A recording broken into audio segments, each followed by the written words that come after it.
The Microflex Advance MXA902 integrated conferencing ceiling array is the first complete ceiling audio solution for AV conferencing. Because it mounts overhead, it provides more consistent sound quality throughout the room than an all-in-one soundbar mounted on the wall. The MXA902 has all three things needed for exceptional audio in small to medium-sized meeting spaces. First, there's an advanced array microphone with single-zone automatic coverage technology. It captures every participant in a 20 by 20 foot area right out of the box. Second, onboard IntelliMix DSP eliminates annoying echo and room noise and adjusts talker levels automatically. Everyone is heard clearly no matter where they sit. Finally, the MXA902 has a built-in wide dispersion loudspeaker that delivers robust sound throughout the room without the need for external speakers and amplifiers. Remote participants and program audio playback are easy to hear. With its revolutionary integrated design, the MXA902 is quicker to install than individual microphones, loudspeakers, and signal processors. One network cable with PoE Plus is all you need. The MXA902 integrated conferencing ceiling array is the ideal solution for AV conferencing in small and medium-sized meeting rooms. It's the fastest way to better sound.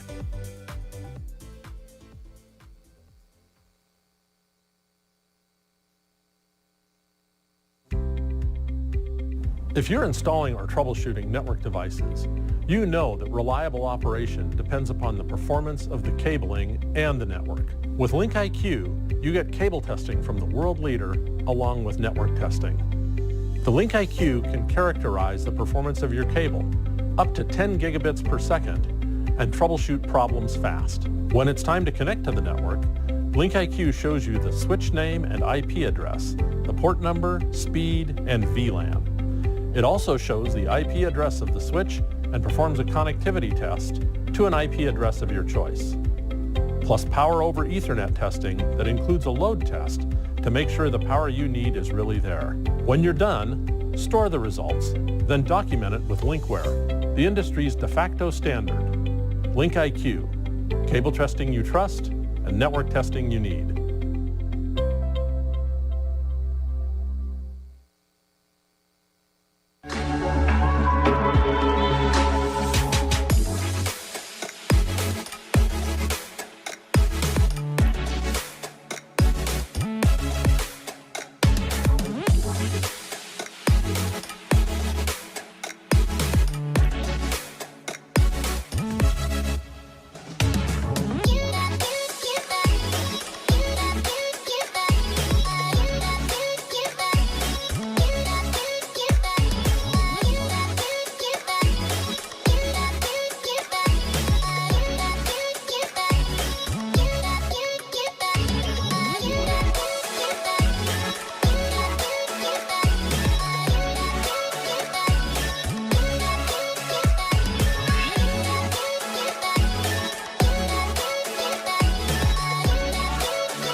Hello, everyone, and welcome to AVIXA TV. We're back in Orlando, Florida for I can speak today. Hello. Oh my gosh, it's such an amazing time to be here at InfoComm 2023. I am Samantha Powell. And I'm Ben Thomas. We are so fired up that you guys are joining us today. If you are here on site, big welcome to all of you. If you're listening to us online or watching us online, we just want to say hi to you as well. We so appreciate you checking us out today. But Sam, what do we have for this first show? We've got a really great show for you. So we're going to start off with two of my favorite colleagues on our expo team. They're going to give us a little bit of a preview of what is to expect here at InfoComm. Then where are we going? Then our next conversation is about workforce development in Pro AV, specifically retention, recruiting, things like that. It's a conversation I'm incredibly passionate about. Looking forward to chatting about that. And then we're going to finish up with a wonderful group of guys called the Bald AV. That's their names. I didn't give it to them, so they got a wonderful podcast. So we're going to talk to them a little bit about that and what they're doing at Pace University, which is a school that I happen to go to. So I think it's time to get this show going. Let's do it. Let's go.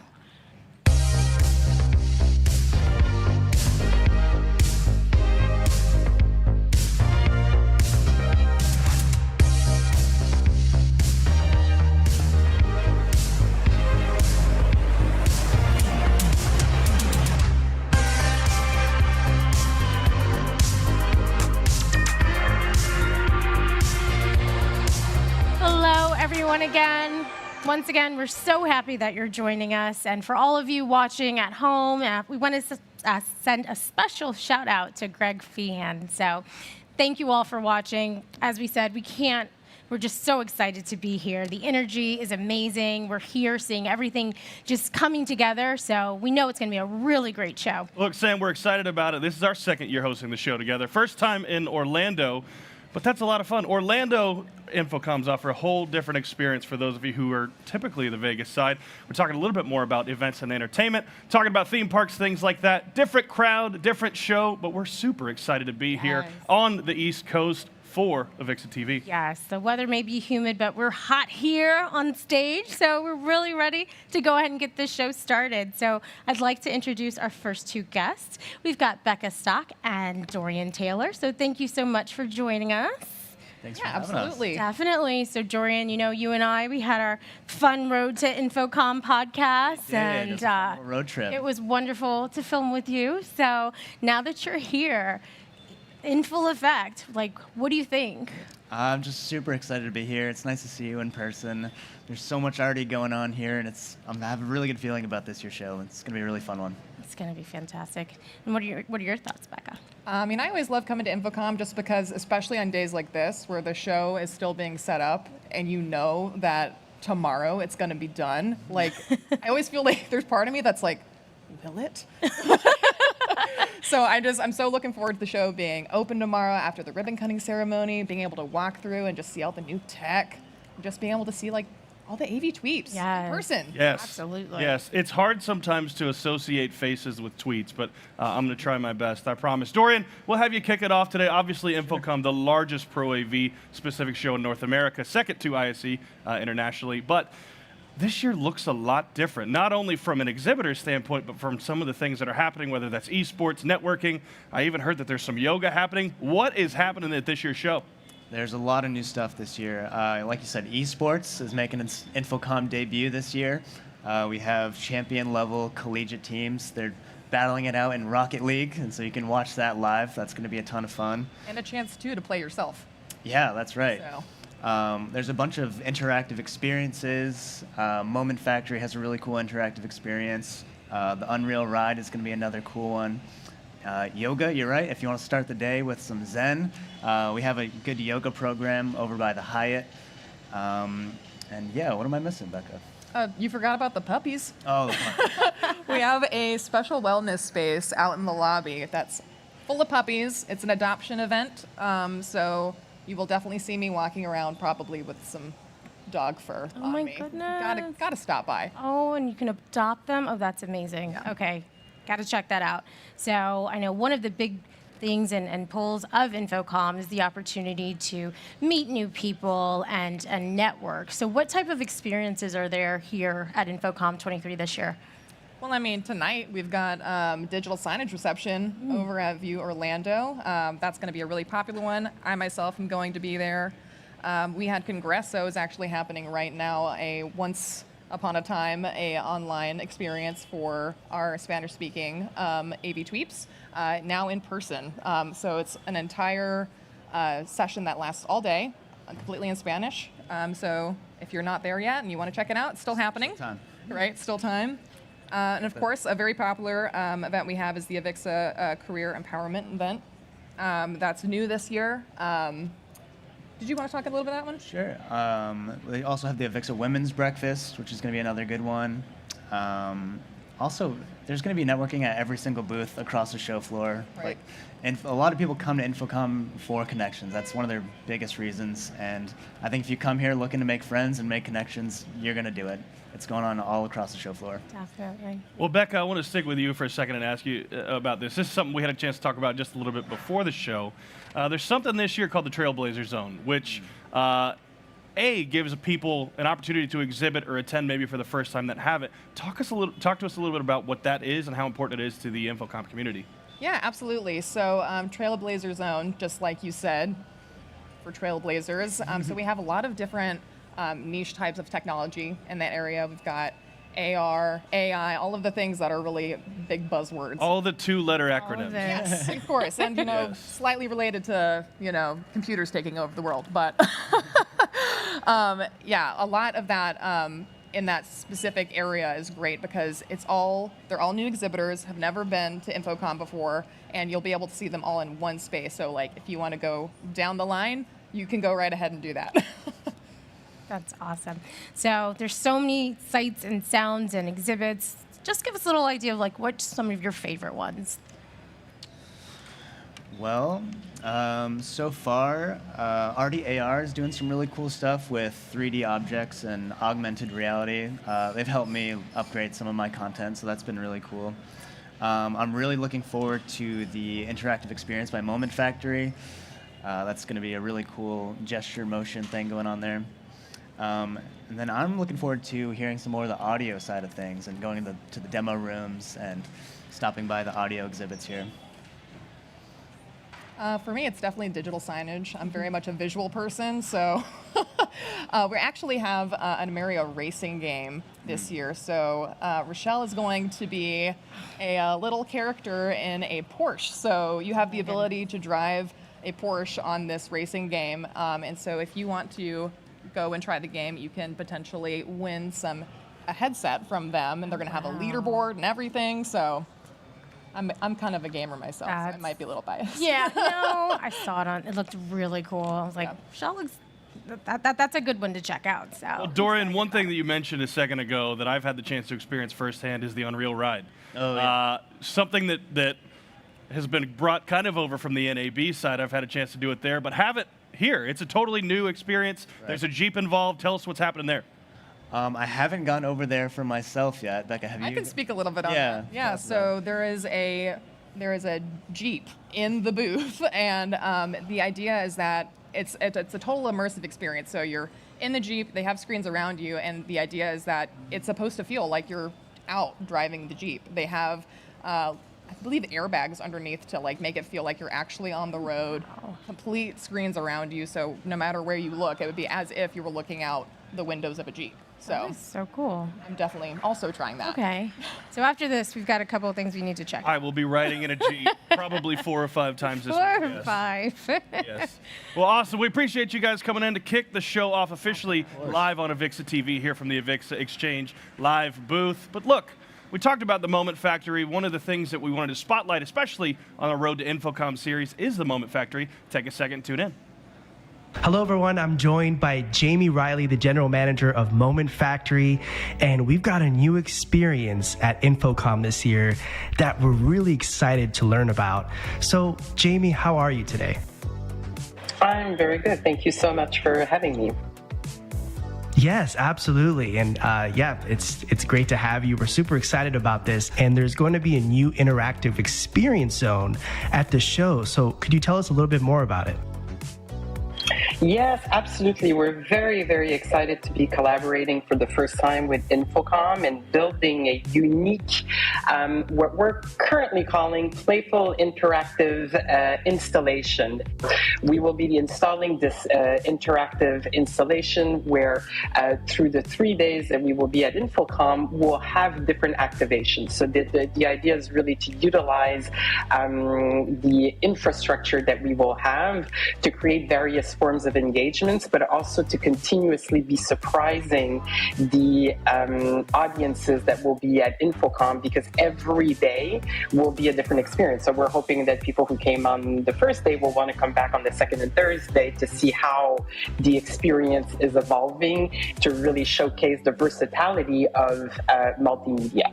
The demand for immersive experiences has only grown in recent years. So why and how do you think it's grown so much? What is your perspective around it? I think for me, there are two main reasons why these immersive and interactive experiences have gained in popularity.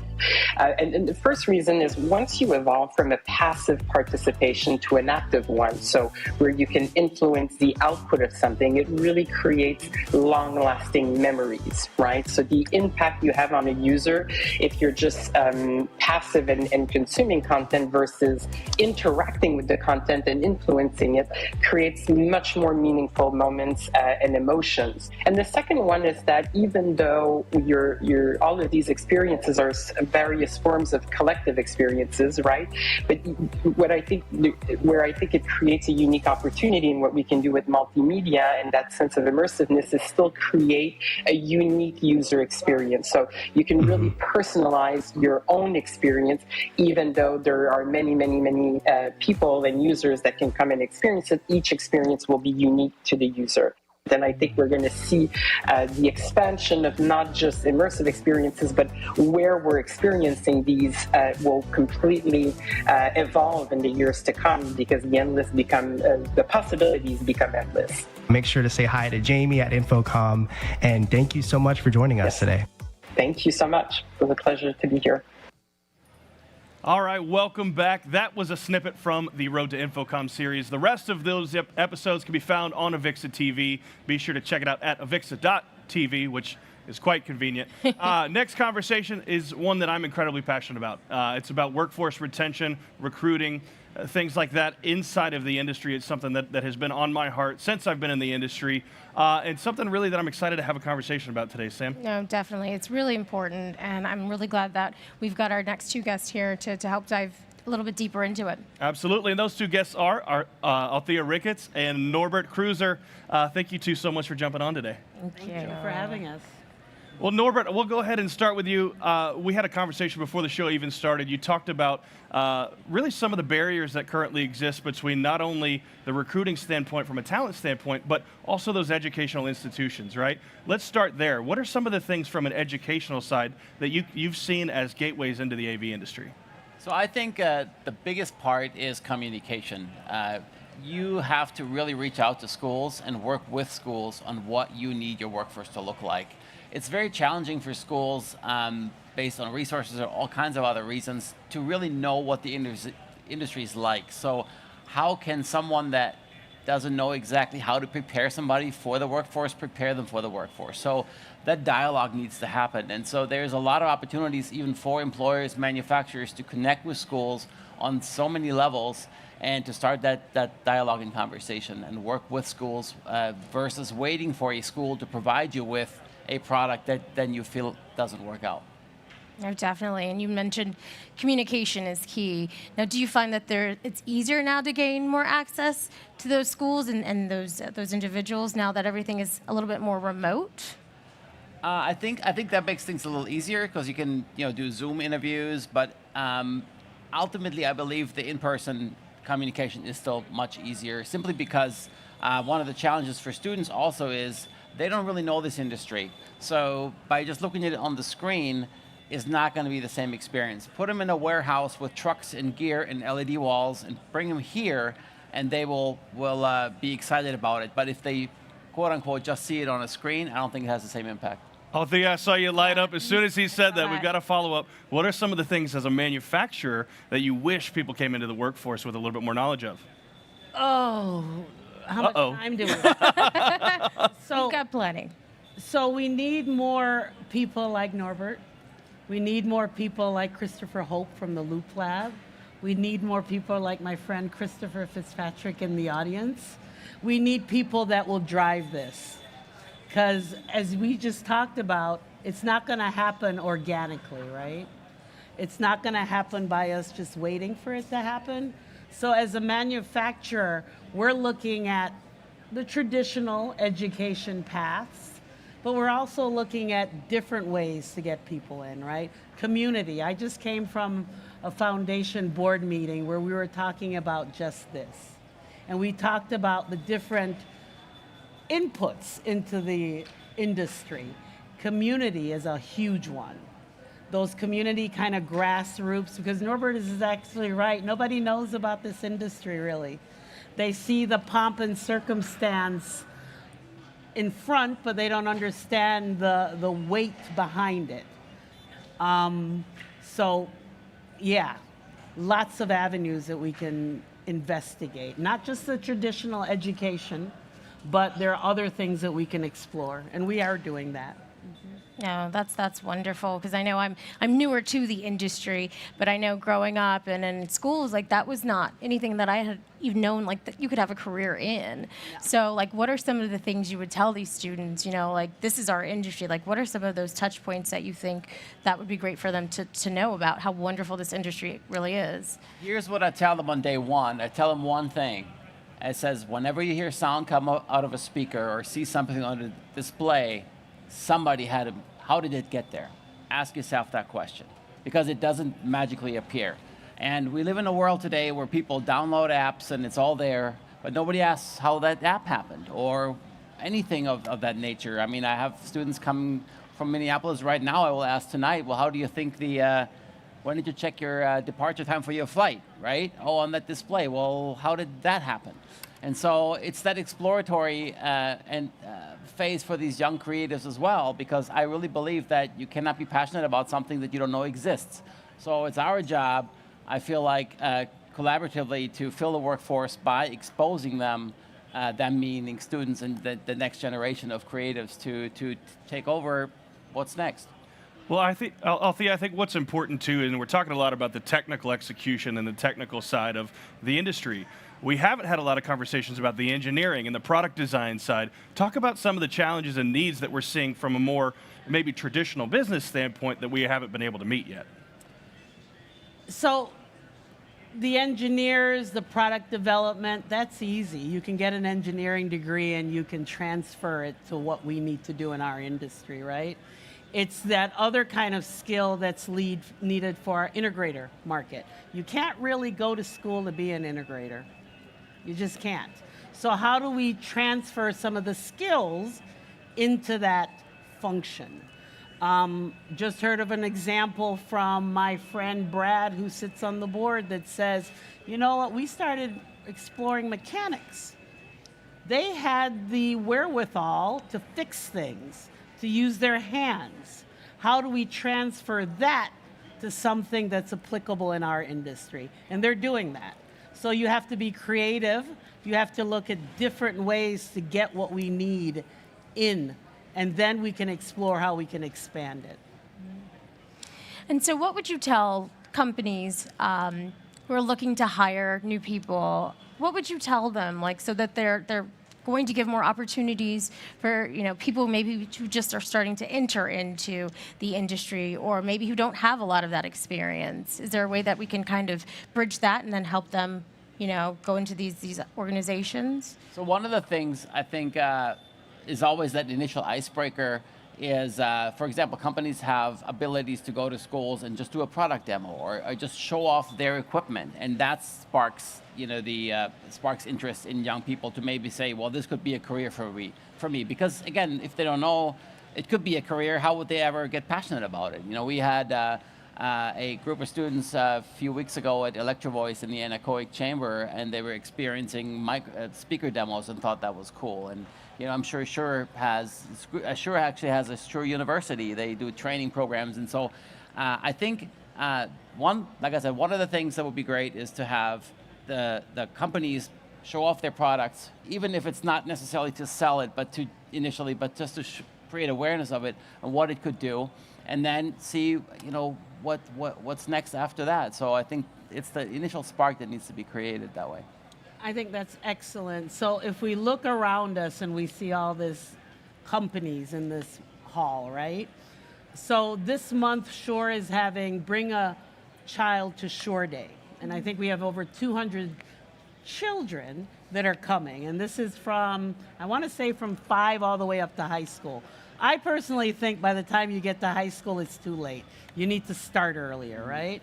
So if every company in this hall did a bring a child to my company day to explore what we do, can you imagine how that could ripple effect that would be? So exactly, Norbert. I think you need to bring the youngins, and I'm not talking about high school students, I'm talking about kindergarten, grade school, middle school, into the environment so they can start getting that energy in that youth and bring it forward.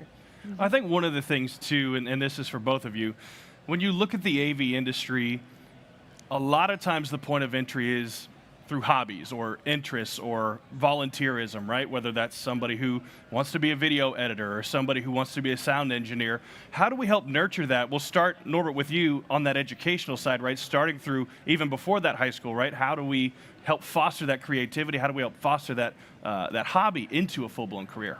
I think most young people, including myself, at 15 and 16, they want to be rock stars because that's all they see. They want to be rappers or whatever it is. And so it's that's something that we try to do as best as we can, is to say, yeah, you can have that not as a career but as a hobby or as an activity, but it can lead you to something else. And that something else, I have frank conversations with students, is also a paycheck, and it's things like that. People don't understand that. I think at that age either. They say, okay, I know I'm going to be this, and my stuff's going to be popular, and I'm going to be on Instagram, Spotify, or whatever it is.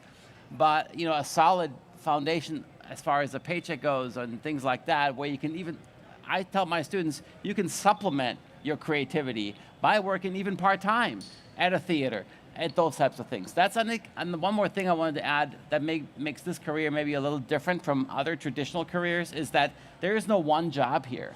You go to a nursing school and it's pretty much clear what you're going to be doing, right? A lot of traditional education, your college title is your job title. Mm-hmm. In this field, that's out the window. So it's that exercise that we try to do literally daily with these students to say, look, we're not trying to shatter your dreams, not becoming the next Jay-Z. However, there's this. But the exposure is what needs to happen, and that's what we're working on hard in what we do. Absolutely. Any thoughts, Althea? I don't know if I can add anything to what Norbert said. I think he was spot on. Yeah. Thank you. You nailed it. That's a heck of a cosign right there. No, because he's in it, right? He created a path from a foundation that was already there, and the passion that he had, kind of is driving that. Can you imagine if we had other people like that around the nation doing the same thing? So I applaud Norbert and folks like him that have. Okay, so I got to jump in my sustainability piece of what I do right now. There's a man in the sustainability world. His name is Jason McClellan.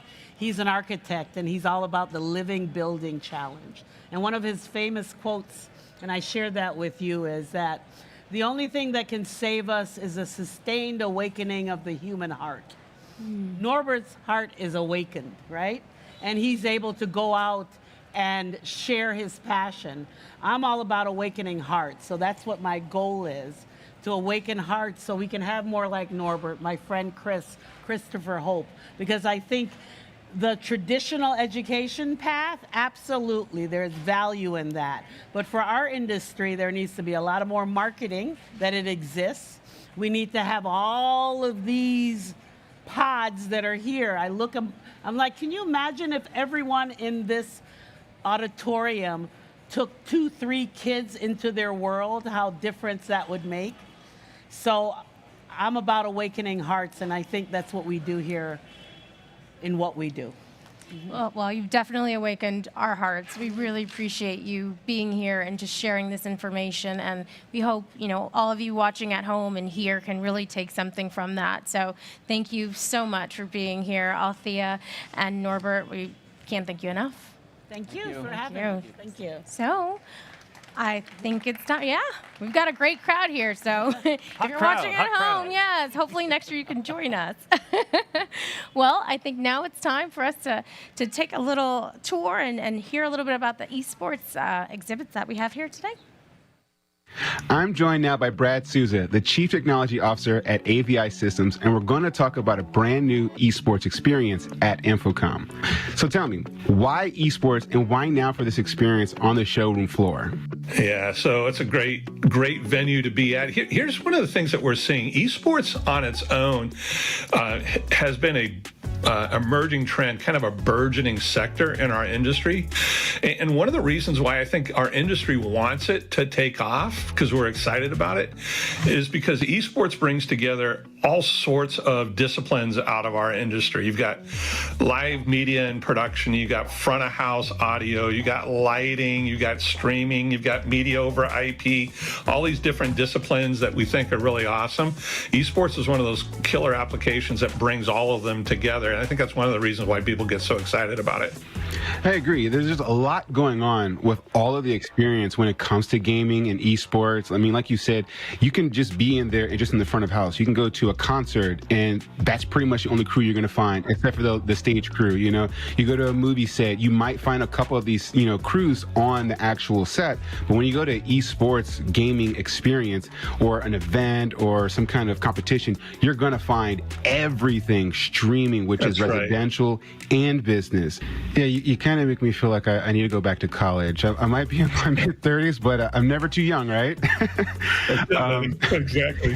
With this show coming up and with InfoComm collaborating with the show, what are you most excited about in regards to this exhibit?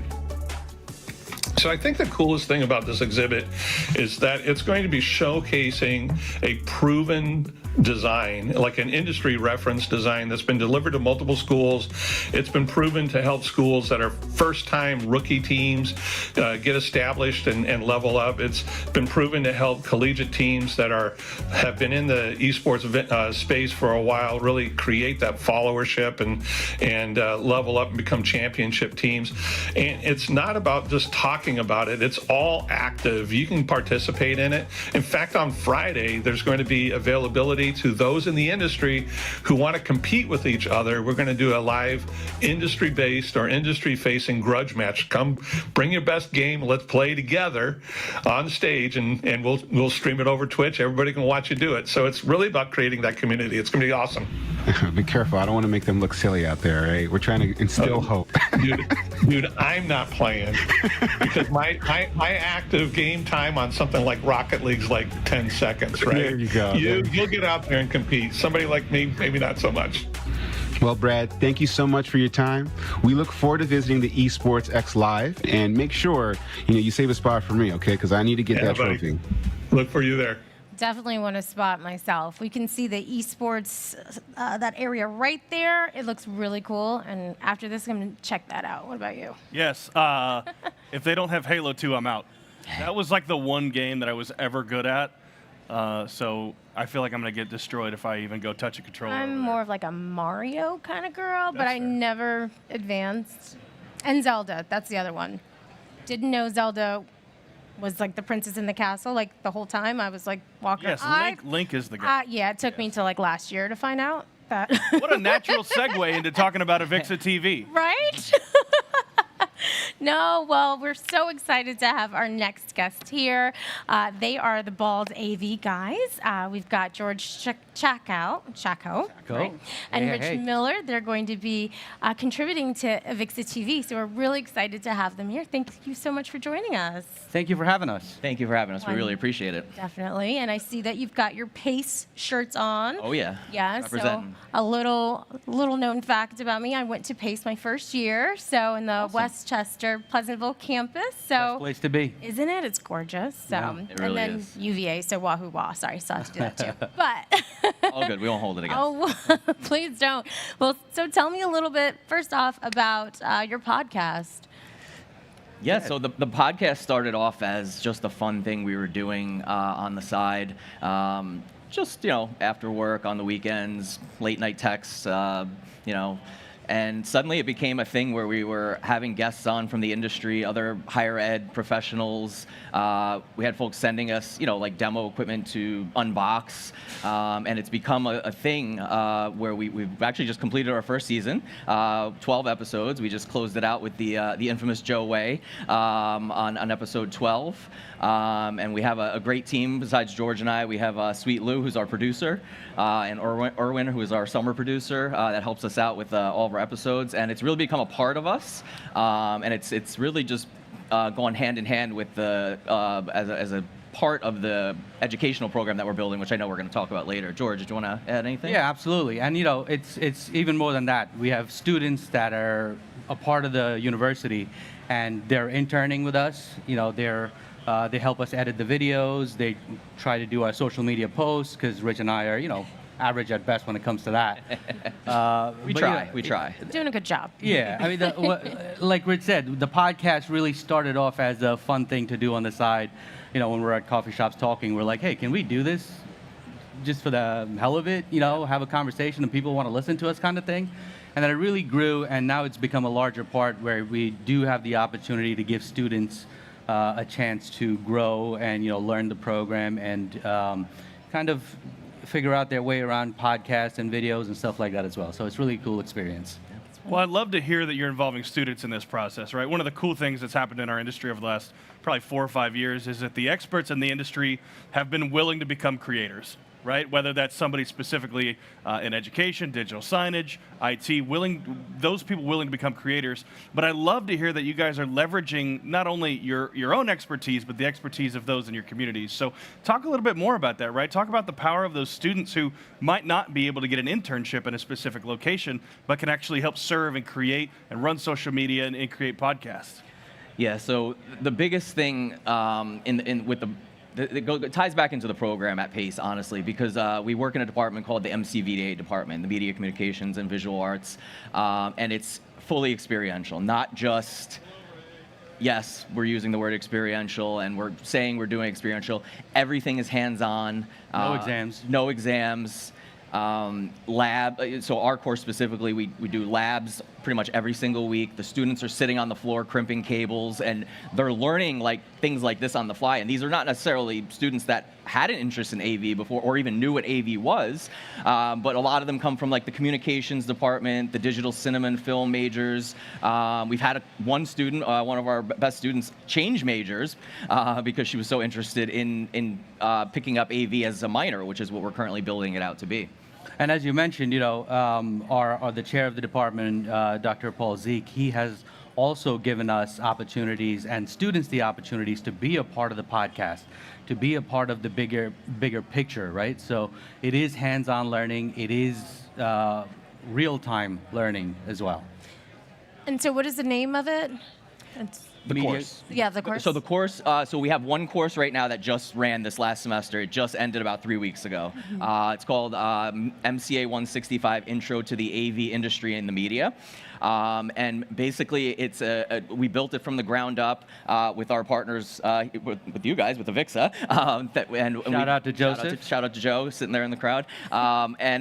We basically, it's an intro course, so we touch on a different topic every week. Not to say that things don't overlap, but week 1 is audio, week 2 is video, week 3 is project management, week 4 they're doing a crimping lab, week 5 they're doing line diagrams, audio, live audio, live events, podcasting, so on and so forth. So that intro course has now become the basis for this minor, and we're building out one more course just got approved that's running in spring of 24. It's more project management based, and then there's a third one in the pipeline which should be approved shortly as well to kind of round out the minor. Well, George, I want to ask you about that, right? One of the things that our last segment was about bringing talent into the AV industry, right? It's much easier to teach some of those hard skills, whether it's crimping, whether it's audio editing, video editing. Talk a little bit about how you discuss things like the channel and the buying process and the project management process. How do you introduce that and bring them into that ecosystem that they're probably not familiar with at all? Absolutely. That's actually a great question. And again, this goes back to that experiential learning, right? And eventually what I want to get to is our absolute favorite yet to come course. But I'll get to that in a second. But to bring You this, just teased yourself. yeah, I did. That was gonna be my I next didn't want to question. get ahead of myself. You don't realize it is so exciting. You can see I'm about to jump out of my chair here. see. Don't fall. I'm going to make sure he doesn't fall. Don't fall. Yeah, please, thank you. Just make sure the mic doesn't fall off. The most exciting part, which is yet to come, the way we're going to get there is the students, the experiential learning portion of this is they're sitting there and they have to say, okay, here's a line diagram, right? Here's how I'm going to get to this design. Here's how Then the question becomes, all right, you have the design. What are you going to do next? How are you going to tell me that you need to do X, Y, Z in this room? What is your reasoning? And they have to sell that to us, right? And a lot of this is, just to give you an example, a lot of this is also having fun while you're doing it, and that's what the students enjoy the most. Yes. So for example, we had a live streaming class, and we had the students stand up and sing us a song. We asked them all to sing Ave Maria or the national anthem, whatever it is. And they went live on Facebook, and next thing you know, their first grade teachers are jumping on and saying, we knew you would make it, or stuff like that. So it was just like having fun, but it's really true story. I'm not making it up. His dad also jumped on and said, what the hell are you doing? But, it's about the experiential. So it's like when you get to that level, how are you going to sell this to me? I am your consumer. I am the one that's funding this. How are you going to tell me you need to do this? You can't just give me a line drawing and expect me to say, oh, I want that. No, you can't do that, right? So now get to the real fun part of it. We're planning a capstone program. And the idea of this is the students go through the 165, the 200 level, the 300 level course. They go out to Crestron, shout out to Chris Fitzpatrick there again. Go out to Crestron, do a co-op, do an internship. They come back. And then they're going to pick a space within the university. They're going to go to the tech fee. They're going to present a project. They have to present the entire project. The tech fee approves it. They're going to then create an RFP. They're going to go out to bid. They're going to project manage that construction project, that installation project. And then they're going to see it through and then present back to the tech fee as to here's what we did. And that's going to be their capstone program. That is something we are so, so excited about. And, not to get off on a tangent, but Rich and I Curveball from the podcast. Rich and I stumbled into the AV industry, truly, right? I came out of a class one day in Miller Hall, and there was a sign outside the door saying, job openings, come in.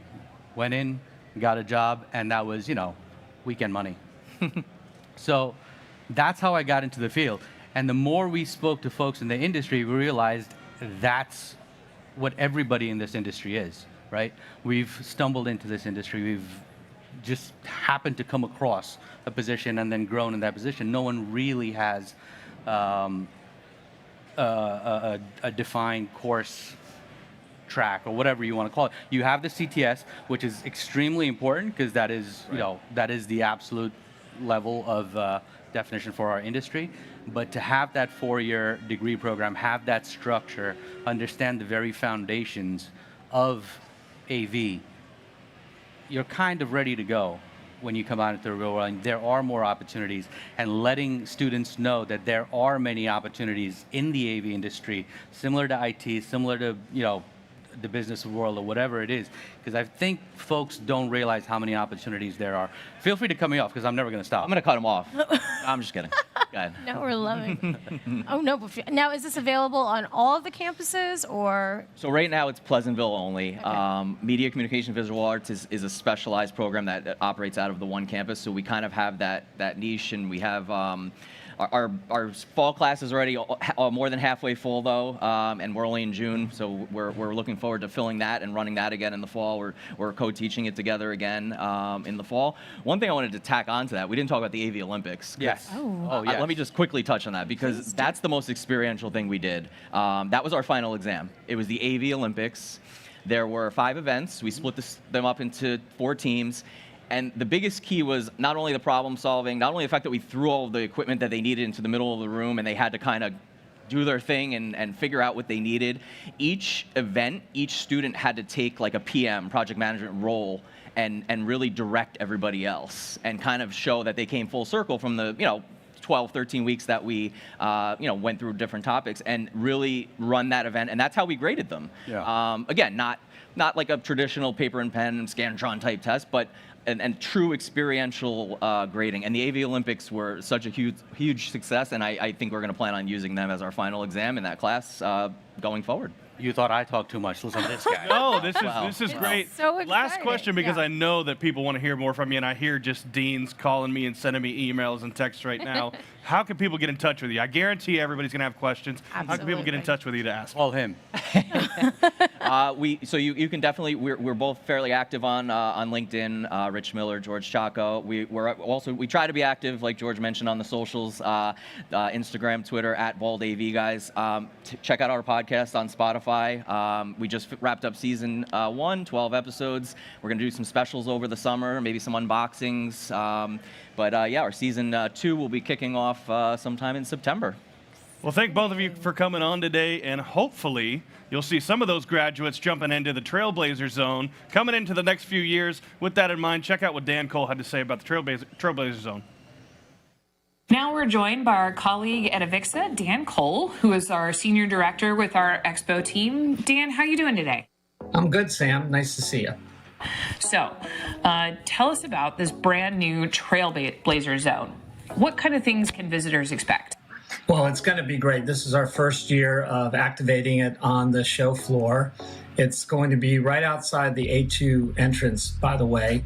We really wanted to take advantage of what we've been known for as not just only a trade show, but really an industry event, an important event that has been known for and renowned for innovation.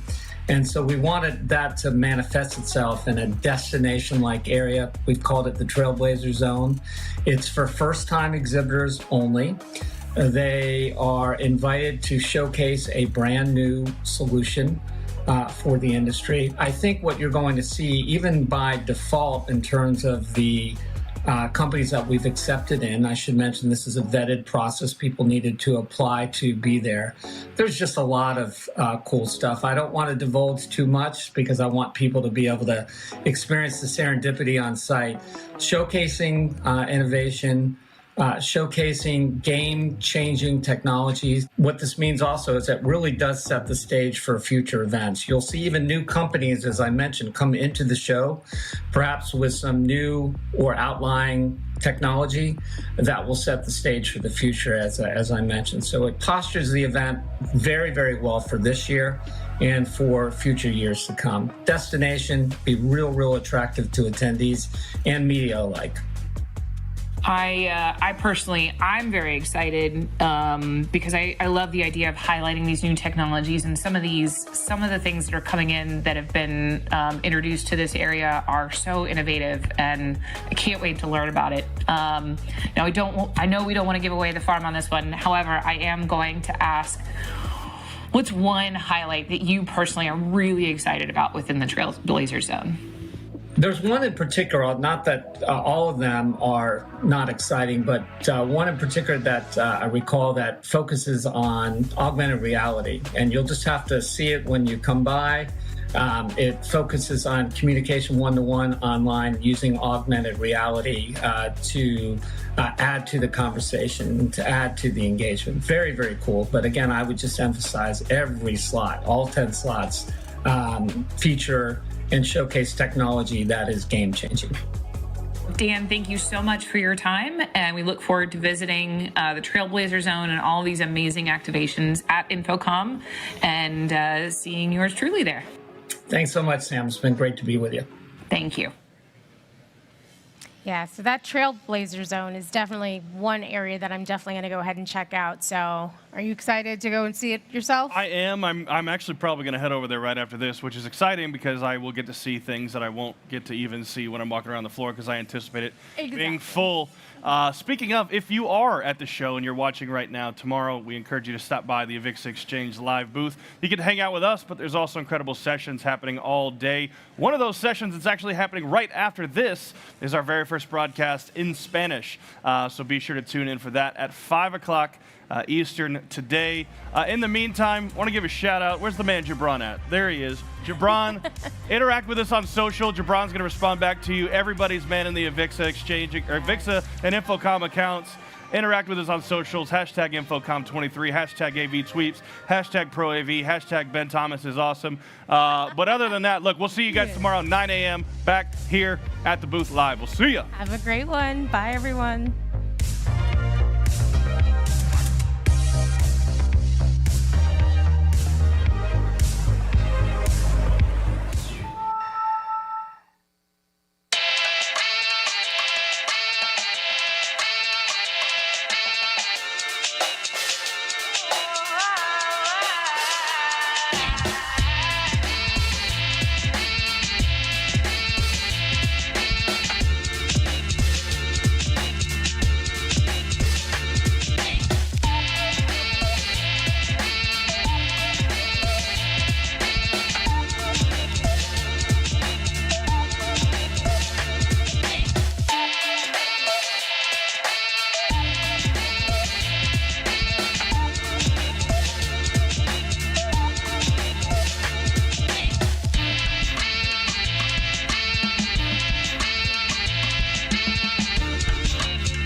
If you're installing or troubleshooting network devices, you know that reliable operation depends upon the performance of the cabling and the network. With LinkIQ, you get cable testing from the world leader along with network testing.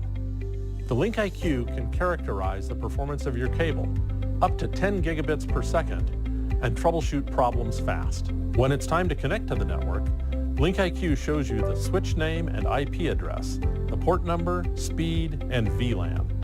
It also shows the IP address of the switch and performs a connectivity test to an IP address of your choice. Plus power over Ethernet testing that includes a load test to make sure the power you need is really there. When you're done, store the results, then document it with Linkware, the industry's de facto standard. LinkIQ, cable testing you trust and network testing you need.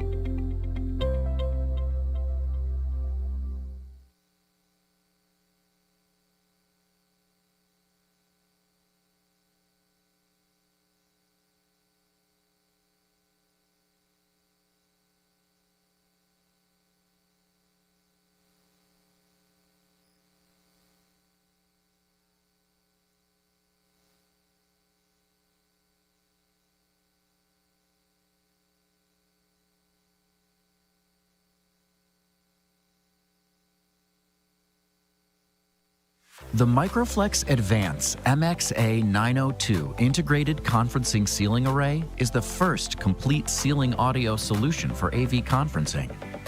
Because it mounts overhead, it provides more consistent sound quality throughout the room than an all-in-one soundbar mounted on the wall. The MXA902 has all three things needed for exceptional audio in small to medium-sized meeting spaces. First, there's an advanced array microphone with single-zone automatic coverage technology. It captures every participant in a 20 by 20 foot area right out of the box. Second, onboard IntelliMix DSP eliminates annoying echo and room noise and adjusts talker levels automatically. Everyone is heard clearly no matter where they sit. Finally, the MXA 902 has a built-in wide dispersion loudspeaker that delivers robust sound throughout the room without the need for external speakers and amplifiers. Remote participants and program audio playback are easy to hear.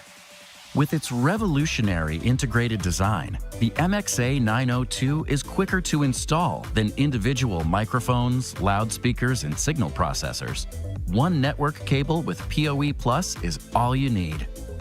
The MXA 902 integrated conferencing ceiling array is the ideal solution for AV conferencing in small and medium-sized meeting rooms. It's the fastest way to better sound.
The industry has evolved over the years.